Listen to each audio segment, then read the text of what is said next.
This is my final clip on discussion of parliamentary voting systems around the world. This is the last one I will discuss.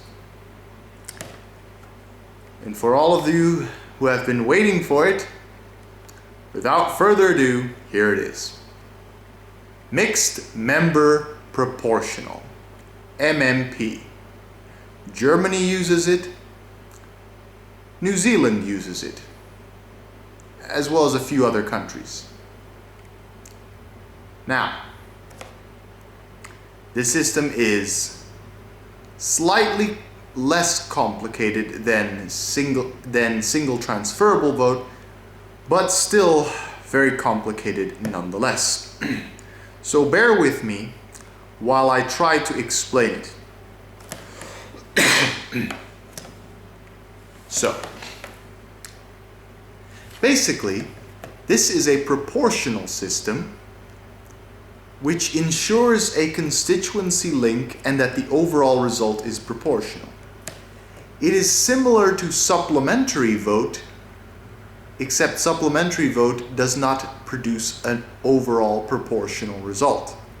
This system produces a proportional result.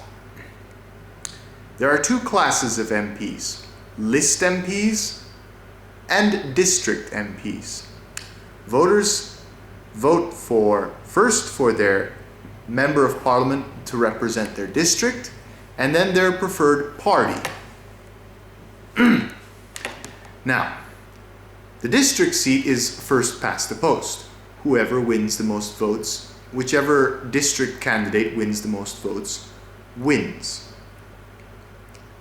And then the party vote, well, I'll get to that in a moment. And now I get it. The party vote is combined with the district votes, the votes for the party from the district votes, and the votes from the party vote are combined, and they say overall a political party gets 20% of the vote, 15% of the vote, 10% of the vote, the overall vote of the country. The first seats that will be allocated to them will be the district seats that they won. But let's say a political party is entitled to, say, 10 seats, and they won 7 district seats. They are given 3 list seats to make the overall percentage proportional. Now, the list seats, let's say there is a certain number. That number could fluctuate depending on how many seats you need to add on to or subtract to make an overall proportional result. So, voting for your preferred party says how helps create an overall proportional result. That's how it works. There are 2 classes of MPs. And of course there is the electoral threshold and so on. So basically that's it. I have to remember, I forgot one more thing. There is sometimes something called an overhang seat.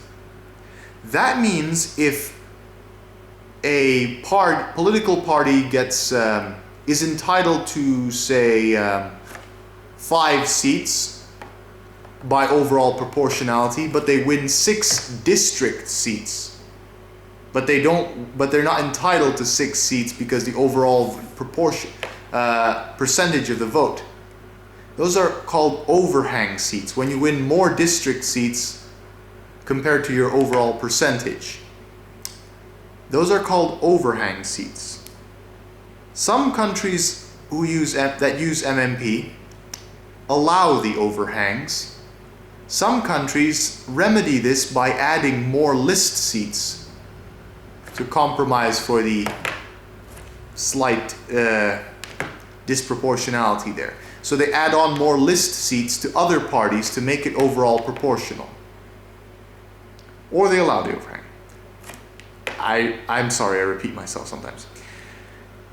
Anyway, for those of you who like the constituency link, you got that.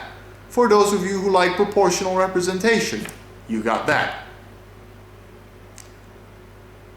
However, I'm not too much of a... as I said before, I'm against proportional representation because it benefits extremism. But yeah, this system I would say is better than... what is it? Just party list proportional, because here independent candidates can run for the district seats. So that's an advantage. It has many more advantages when you compare it to just party list proportional. So I would say this is the best, well, the second best proportional system. I prefer single transferable vote, because then everyone is voted individually. Oh, right, one more thing.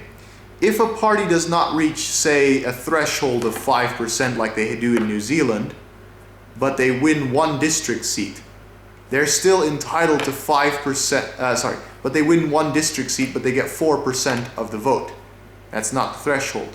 They still get 4% of the seats because of that winning that, because one candidate won a district seat. So some parties actually benefited, some smaller parties in New Zealand actually benefited from that. It's a form of coattailing.